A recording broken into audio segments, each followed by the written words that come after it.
الحمد لله وكفى وسلام على عباده الذين اصطفى أما بعد أعوذ بالله من الشيطان الرجيم بسم الله الرحمن الرحيم الله ولي الذين آمنوا سبحان ربك رب العزة عما يصفون وسلام على المرسلين والحمد لله رب العالمين اللهم صل على سيدنا محمد وعلى آل سيدنا محمد وبارك وسلم.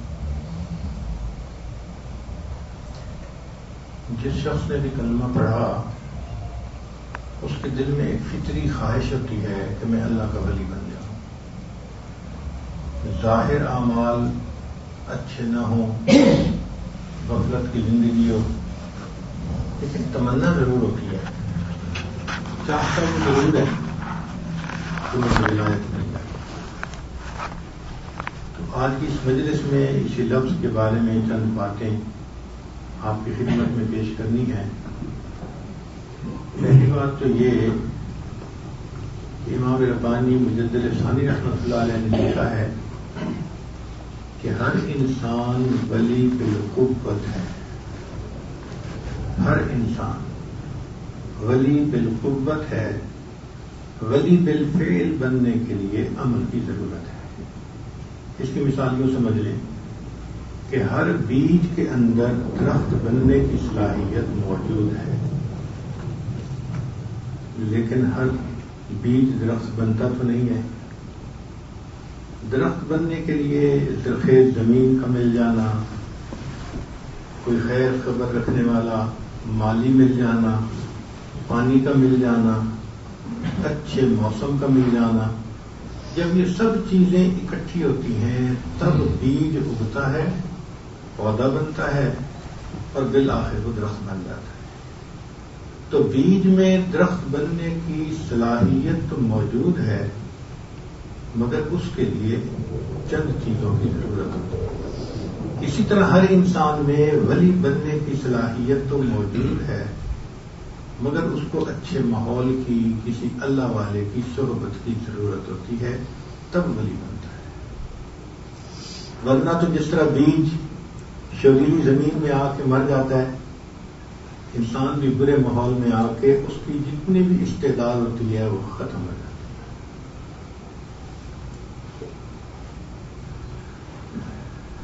ولایت کسبی چیز ہے، نبوت وحبی. وحبی کہتے ہیں اللہ رب العزت نے اپنے فضل اور کرم سے جن کو عطا کر دی ان کو نبوت ملی، اور اس کا سلسلہ اللہ کے پیارے حبیب صلی اللہ علیہ وسلم پر آ کر مکمل ہو گیا. لیکن ولایت کسبی چیز ہے. کسبی کا کیا معنی کہ ہم اپنی محنت سے اس کو حاصل کر سکتے ہیں. اس کی مثال یوں سمجھ لیجیے کہ ایک آدمی یہ نیت کر لے کہ مجھے پہلوان بننا ہے، پھر اس کے بعد وہ اکھاڑا جانا شروع کرے، اچھی غذا کھانا شروع کرے، ورزش کرنا شروع کرے، تو واقعی 2-4 سال کے بعد وہ پہلوان بن جائے گا. اس کے مسل بنے ہوئے ہوں گے، اس کو دیکھیں تو اس کو دوسرے بندے کو پچھاڑنے کے دو آتے ہوں گے. وہ پہلے جیسا آدمی نہیں ہوگا. کیوں؟ اس نے محنت کی ہے. تو جس طرح پہلوان بننا یہ کسبی چیز ہے، اسی طرح ولایت کو حاصل کرنا بھی کسبی چیز ہے. جو انسان ولی بننا چاہے وہ نیکی تقوی کی زندگی اختیار کرے، ولی بن سکتا ہے. کوئی مشکل بات نہیں ہے. تو 2 باتیں کہ ہر انسان ولی بالقوت ہے، ولی بالفعل بننے کے لیے عمل کی ضرورت ہے.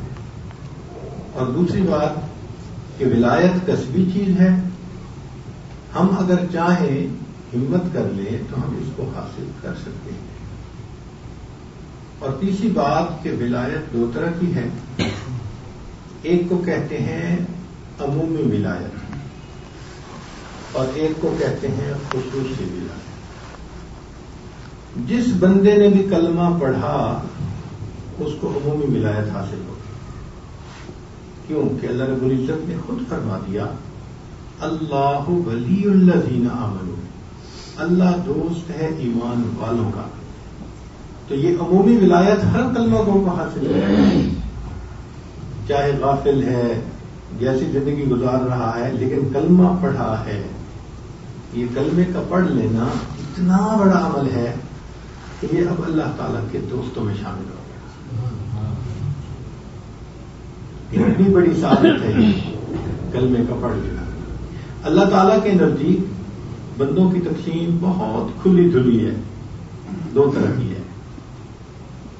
هو الذی خلقکم فمنکم مؤمن فمنکم کافر ومنکم مؤمن.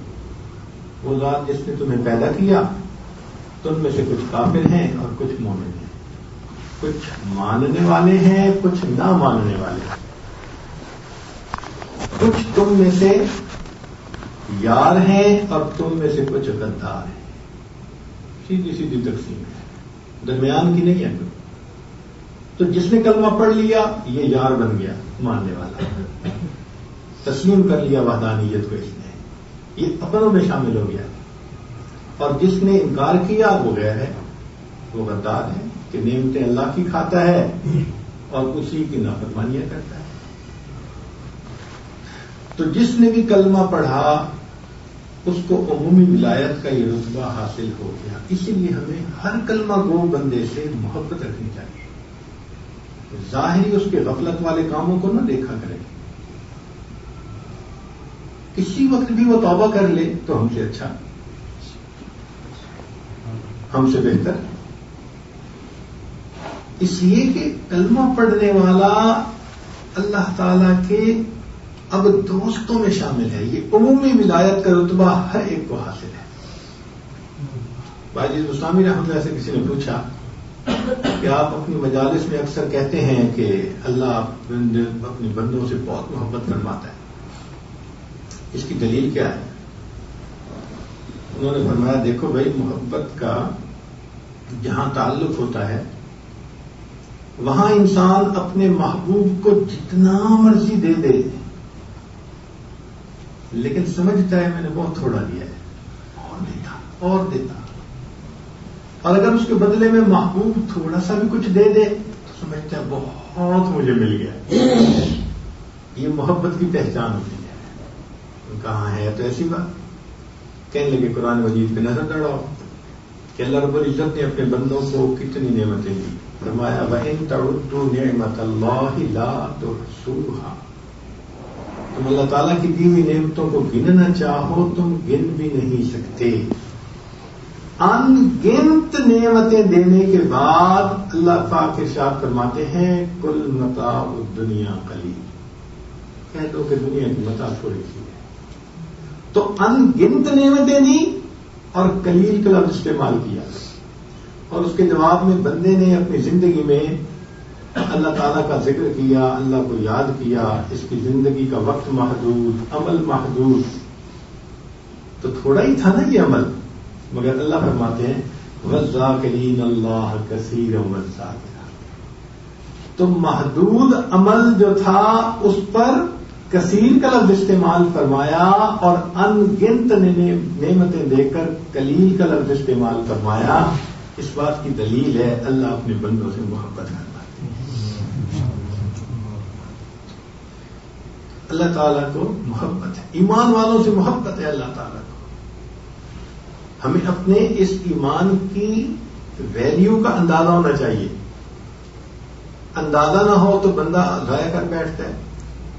اور شیخ سعدی رحمۃ اللہ علیہ فرماتے ہیں میں بچہ تھا، ماں نے انگوٹھی پہنا دی سونے کی اور باہر نکلا تو ٹھگ مل گیا. اس ٹھگ نے مجھے کہا کہ ادھر آؤ، یہ ذرا اپنی انگوٹھی کو چکھو کیا ذائقہ ہے. تو میں نے چکھا تو بے ذائقہ تھی. پھر اس کے پاس گڑ کی ڈلی تھی، اس نے کہا کہ یہ چکھو. تو میں نے چکھا تو بڑا میٹھا. کہتا ہے میٹھی چیز لے لو اور پھیکی چیز دے دو. اور میں نے سودا کر لیا اور گڑ کی ڈلی لے کے آ کے ماں کو دکھایا، اماں میں اس کے بدلے یہ لے کے آیا. کیوں؟ بچے تھے نا، قیمت کا اندازہ نہیں تھا. بالکل اسی طرح کیونکہ ہمیں ایمان کی اہمیت نہیں ہوتی دل میں تو شیطان جو ٹھگ ہے وہ پھر ہمیں ٹھگ لیتا ہے، ایسی باتیں کہلوا دیتا ہے جو کفر یا کلمات ہوتے ہیں۔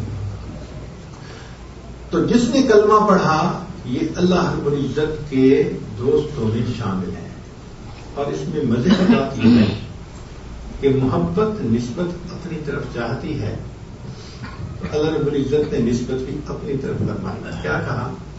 اللہ ولی الذین، اللہ دوست ہے ایمان والوں کا۔ اب اس کی مثال یوں سمجھ لیں کہ اگر کوئی بادشاہ ہو اور اپنے نوکر کو کہے کہ آج کے بعد تم میرے دوست ہو، تو نوکر کے لیے اعزاز کی بات ہے، اور یہ بادشاہ کا بڑا کرم ہے اس کے اوپر کہ بادشاہ نے اپنے دوستوں کے زمرے میں شامل کر لیا۔ لیکن اگر بادشاہ یہ الفاظ کہہ دے کہ میں تمہارے دوستوں میں شامل ہوں، اللہ جو نسبت بادشاہ کی نوکر کے ساتھ ہے، ہمیں وہ نسبت اللہ تعالیٰ کے ساتھ نہیں ہے، ہم تو بندے ہیں، ہماری کیا اوقات ہے۔ پروردگار عالم کی رحمت دیکھیے کہ اللہ رب العزت نے اپنی طرف نسبت فرمائی، اللہ دوست ہے ایمان والوں کا۔ بھئی اگر یوں بھی فرما دیتے کہ ایمان والے اللہ کے دوست ہیں تو بات تو پھر بھی ٹھیک ہوتی، مگر محبت تقاضا ہوتا ہے کہ نسبت اپنی طرف جائے، تو فرمایا اللہ ولی الذین، اللہ دوست ہے ایمان والوں۔ تو ایک ہو گئی ولایت عمومی جو ہر کلمہ گو مرد عورت کو حاصل ہے، ایک ہوتی ہے ولایت خصوصی جس کو ہم ولایت سمجھتے ہیں اور جس کی تمنا ہم دل میں رکھتے ہیں۔ عمومی طور پر اسی پر ولایت کا لفظ بولا جاتا ہے، فلاں بندہ ولی ہے، فلاں ولی گزرے ہیں، اس سے مراد وہ خصوصی ولایت ہے۔ تو وہ ولایت بھی کسبی چیز ہے، حاصل کی جا سکتی ہے۔ تو سوال پیدا ہوتا ہے کہ ولایت کیسے حاصل کی جائے؟ اس کا کنسپٹ اچھی طرح ذرا کلیئر ہونا چاہیے کہ ولایت ہوتی کیا ہے۔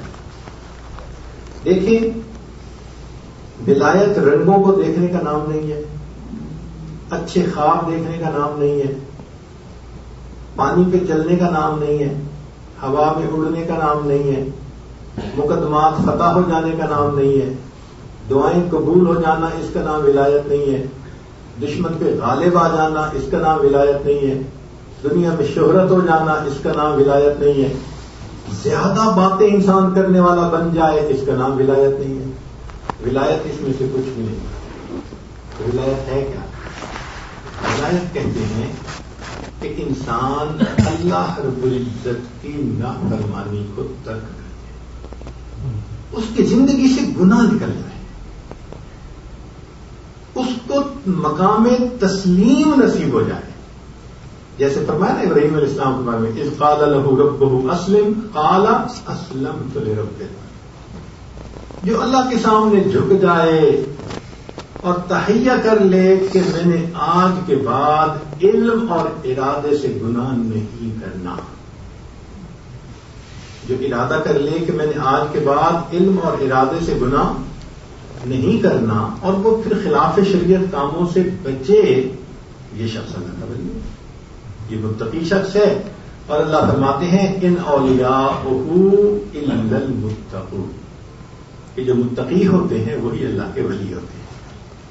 تو سادہ سی بات ہے، یہ نہ سمجھے کہ پتہ نہیں جی ولی بننے کے لیے تو پتہ نہیں سالوں بھوکا رہنا پڑے گا، گھر کو چھوڑ کے جانا پڑے گا، بیوی سے دور ہونا پڑے گا، اور صاف ستھرا لباس پہننا چھوڑنا پڑے گا۔ یہ سب غلط تصورات ہیں۔ شریعت کے دائرے میں جو چیز جائز ہے آپ اس کو کیجیے، لیکن دائرہ شریعت کے اندر رہیے۔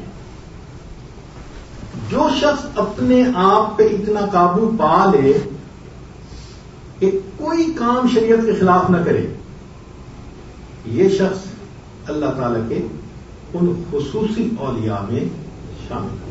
یہ اللہ کا ولی ہے کہ اب اس نے ارادتاً گناہ کرنے چھوڑ دیے. یہ اللہ کا ولی بن گیا ہے. اب اس کی زندگی دائرہ شریعت کے اندر گزر رہی ہے. یہ نافرمانی والی سوچ نہیں اب رکھتا ہے. یہ گناہوں کو کرنے کے ڈھیلے بہانے نہیں ڈھونڈتا. اب اس کی طبیعت ایسی اچھی ہو گئی, فطرت ایسی اچھی ہو گئی کہ بس جو حکم شریعت ہے اس پر اس نے سر جھکا دیا. ہر کام سنت کے مطابق کرتا ہے, اللہ کی راضی کرنے کی کوشش میں لگا ہوا ہے, دن رات اسی محنت میں, کام میں. یہ بندہ اللہ کا ولی ہے. وہ دفتر بھی جائے, وہ کھیتی باڑی بھی کرے, وہ بزنس بھی کرے, وہ ہر کام کرے. تو اس کا مطلب یہ ہے کہ سکولوں میں, کالجوں میں, یونیورسٹیوں میں, دفتروں میں زندگی گزارنے والے بھی ولی بن سکتے ہیں. یہ جو تصور دل میں آ جاتے ہیں نا کہ ولی بننے کے لیے تو شاید سب کچھ چھوڑ چھاڑ کے مصلے سے چپکنا پڑے گا. نہیں, ایسی بات نہیں. جو عبادت مصلے پہ ہوتی ہے وہ تو کرنی ہی ہے. اس کے علاوہ بھی باقی ہر کام کو شریعت کے مطابق کرنا, اس کا نام ولایت ہے. اتنی سادہ سی بات ہے سمجھنے والی. عہد چاہیے, کمٹمنٹ چاہیے کہ آج کے بعد میں نے گناہ نہیں کرنا. وہ کسی فاسقہ کا شعر ہے, دلوں من لئی تیری بن گئی. جس آدمی نے اللہ کے سامنے یہی کہہ دیا نا کہ اللہ آج سے دل سے میں نے مان لیا کہ میں تیرا بن گیا, ولایت مل گئی. کوئی سالوں کی ضرورت نہیں, کوئی مہینوں کی ضرورت نہیں, لمحوں میں ولایت مل گئی ہے. ایک عہد کرنا ہے, ایک کمٹمنٹ کہ میں نے آج کے بعد گناہ نہیں کرنا, اور پھر شریعت کے مطابق چلے. جیسے سکھایا ہوا جانور اپنے مالک کے پیچھے پیچھے. ہم نے دیکھا ہے قربانی کے موقع پہ جانور پالتے ہیں نا لوگ, مینڈے, بکرے, تو ان کو رسی نہیں ڈالتے, نہلا دھلا کے شام کو لوگ نکلتے ہیں, وہ مینڈا پیچھے پیچھے پیچھے. مالک کھڑا ہو جاتا ہے بات کرنے کسی سے تو وہ بھی کھڑے ہو جاتے ہیں. مالک چل پڑتا ہے, وہ بھی چل پڑتے ہیں. اس نے دائیں موڑ کاٹا, یہ بھی دائیں. اس کو ہم کہتے ہیں راکھواں لیلا, کہ وہ راکھواں لیلا پیچھے پیچھے. تو ولی جو ہوتا ہے نا وہ راکھواں لیلا ہوتا ہے شریعت کا, جو شریعت نے کہا پیچھے پیچھے چل رہا ہے. یہ اللہ کا ولی ہے. گورا ہے, کالا ہے, عربی ہے, اجمی ہے, جو بھی ہے, امیر ہے, غریب ہے, یہ مخمل قالینوں کی زندگی گزارتا ہے یا جھونپڑی میں رہتا ہے, اس سے فرق نہیں پڑتا. بس دیکھنا یہ ہے کہ ہر کام شریعت کے مطابق کرتا ہے یا نہیں کرتا. سوائے سلسلہ نقشبندیہ کے بزرگ تھے خواجہ عبید اللہ احرار رحمۃ اللہ, ان کے بارے میں آتا ہے کہ ان کے گھوڑے جو تھے وہ چاندی کے میخوں سے باندھے جاتے تھے. اتنا اللہ نے ان کو مال پیسہ دیا, اور اللہ کے اولیاء میں سے تھے.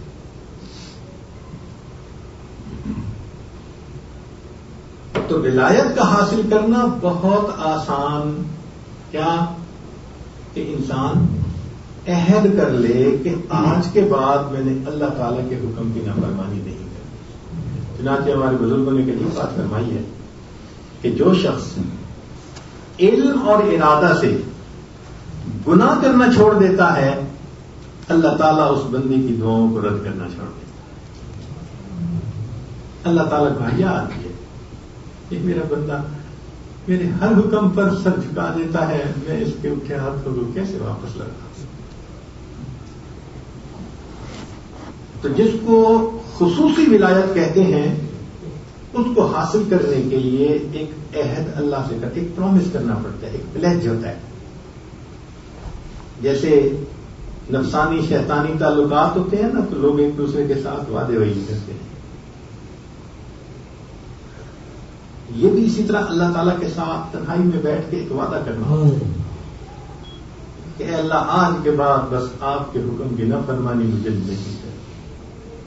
اور اس پر انسان محنت کرے کہ گناہ صادر نہ ہو، گناہ صادر نہ ہو۔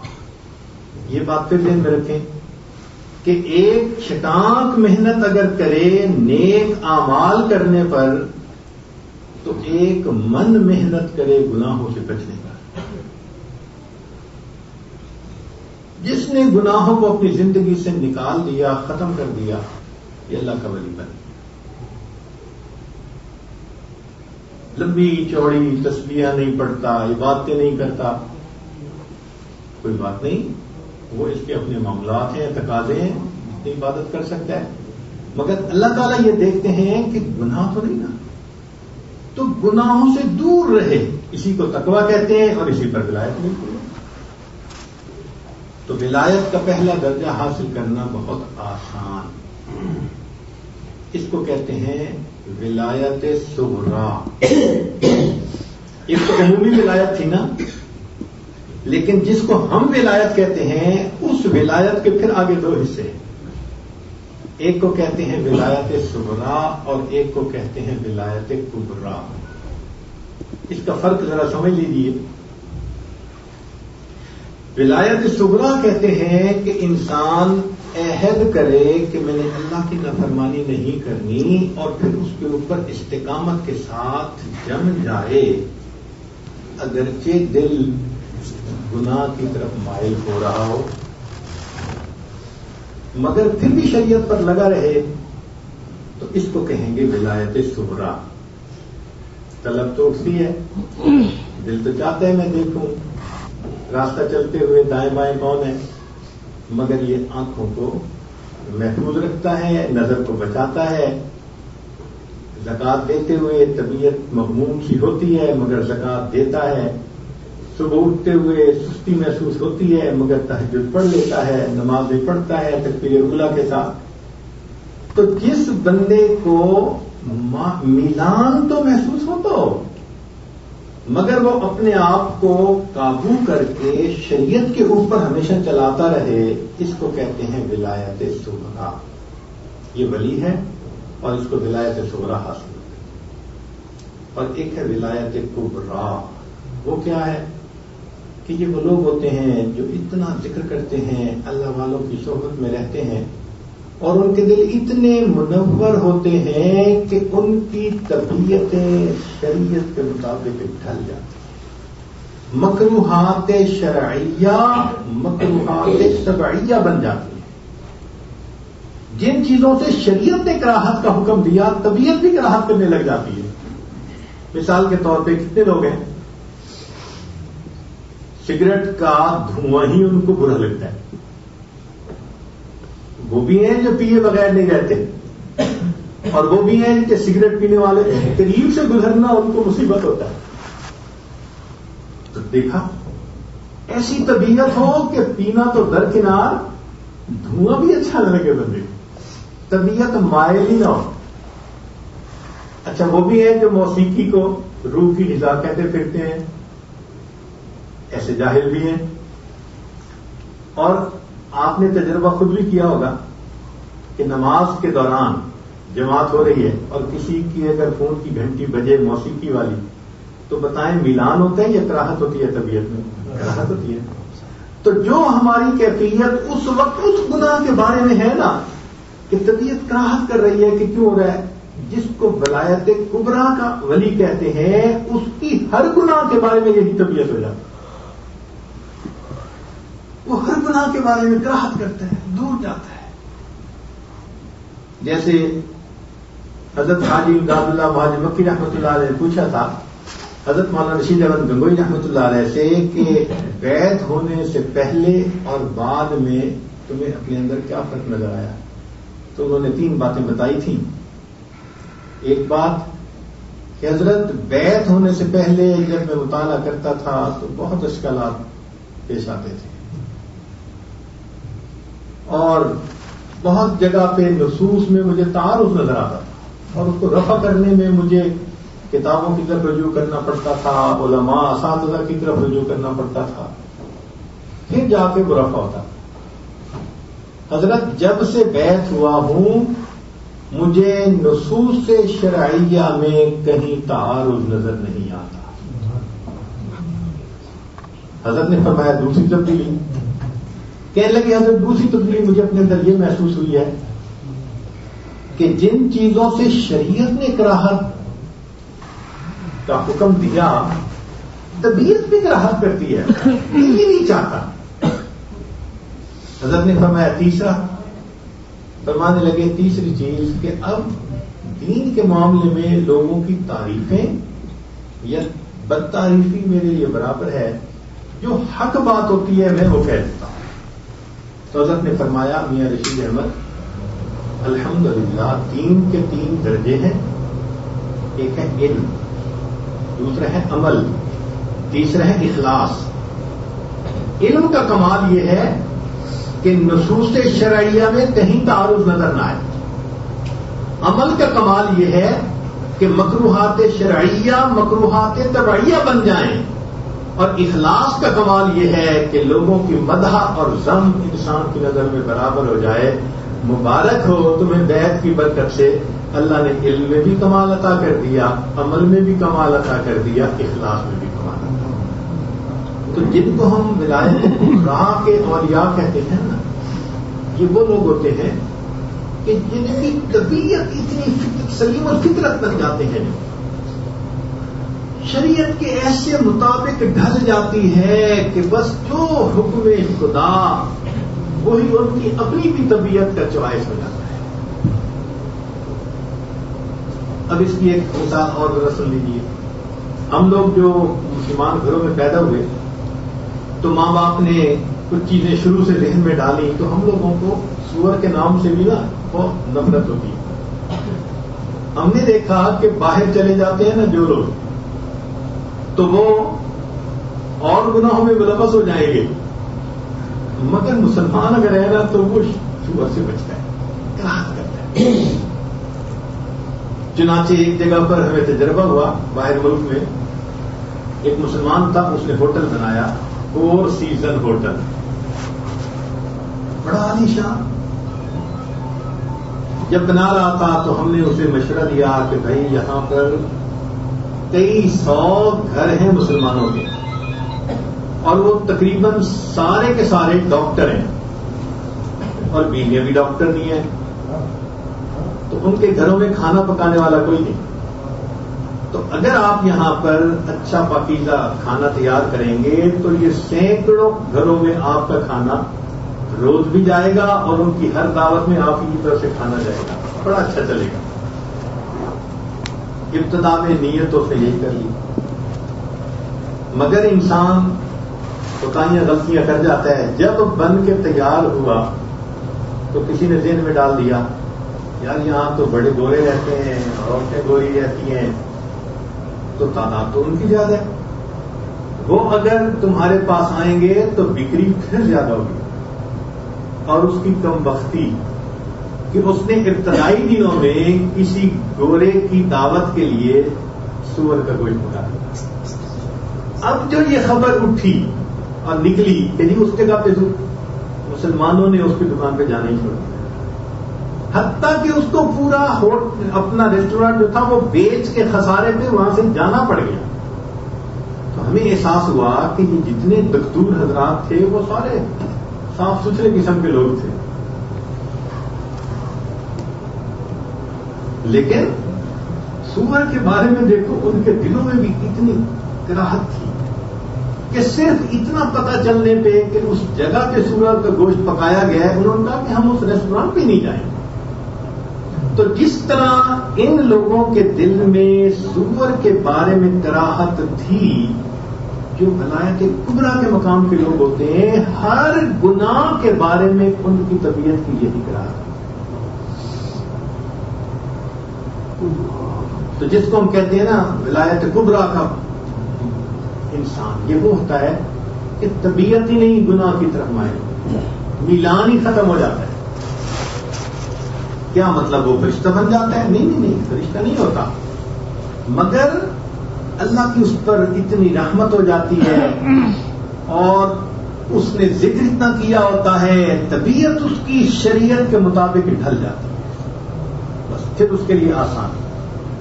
اس کو ولایت کبریٰ کے مقام کے اولیاء کے. تو اگر انسان دائرہ شریعت کے اندر رہے مگر میلان ہو طبیعت میں اور طبیعت کے خلاف کرنا پڑے, اپنے آپ کو مارے باندھے, ہے یہ بھی ولی مگر یہ ولایت صغریٰ. اور اگر ذکر کرتے کرتے طبیعت ہی شریعت کے مطابق ڈھل جائے, سبحان اللہ, یہ ولایت کبریٰ کا مقام. یہ وہ لوگ ہوتے ہیں جو اللہ کی حفاظت میں آ جاتے ہیں.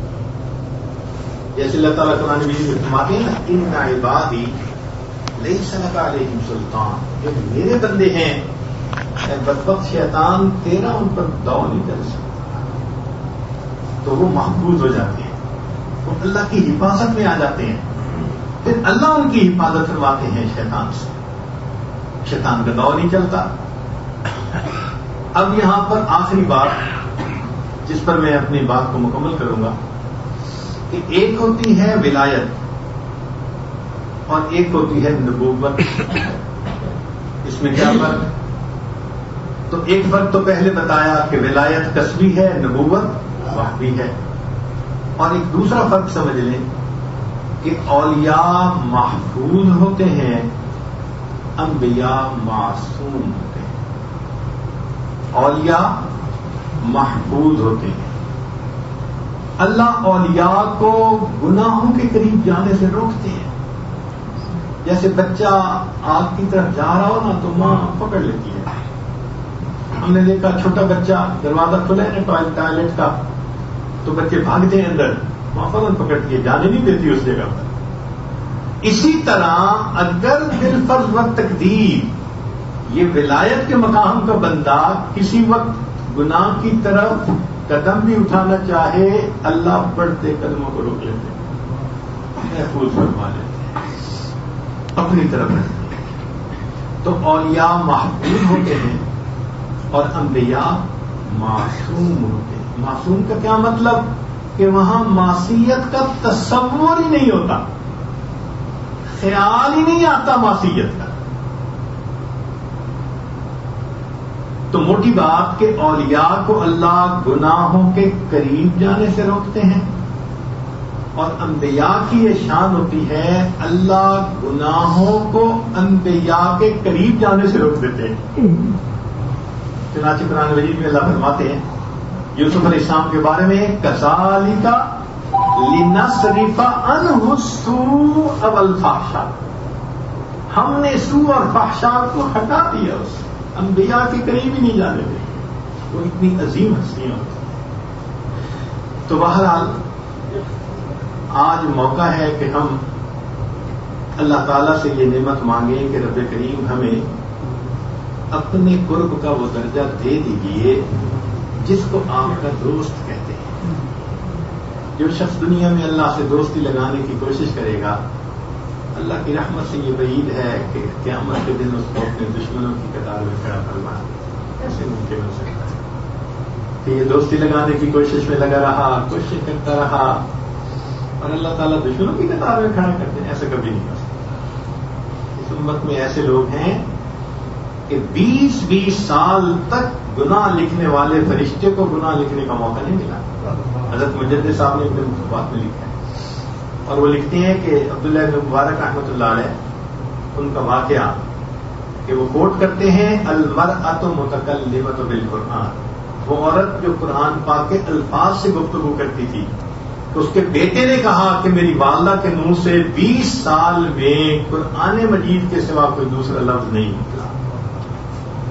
تو ایسی زندگی بھی گزار کے جب قیامت کے دن اس امت کے حضرات جائیں گے, ہم ذرا اپنے من میں جان کے دیکھیں کہ ہم اپنے گناہوں کے گٹھے سر پہ اٹھا کے کتنی شرمندگی کے ساتھ کھڑے ہوں گے. آج وقت ہے کہ ان سے توبہ کر لیں اور اللہ کے دوستوں کے زمرے میں شامل ہونے کے لیے اپنی ہمتیں لگا لیں. اللہ تعالی ہمیں دائرہ شریعت کے اندر پوری زندگی گزارنے کی توفیق عطا فرمائے. وآخر دعوانا ان الحمد للہ رب العالمین.